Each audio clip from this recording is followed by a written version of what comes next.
Ibang kay Lobete. Tuloy ng 3 si Magpantay. Bang! 3 points by Magpantay. By board. Habol. Magpantay. Easy. 2 points by Magpantay. Sige po. Magpantay to Kacho. Nice. Nakuha pa rin si Magpantay. Magpantay. 2 points by Magpantay. Magpantay. Naiwan. Oy, side step.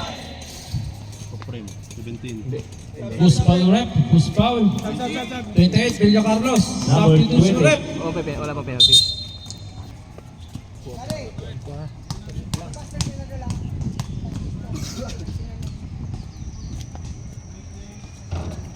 Pumasok ang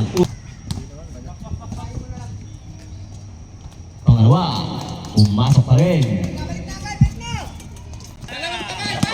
Magpantay. Oh, counted. Dapat offensive game eh. Push foul rep. Lang. Hindi ko na makita yun. So, magpantay. Ganda ng pasa. Kada na sa gitna ah. 10 seconds to shoot. Magpantay, sumalaksak. Oops. 2 seconds. Third quarter. Puta, nagtitext yung kalaban doon, no?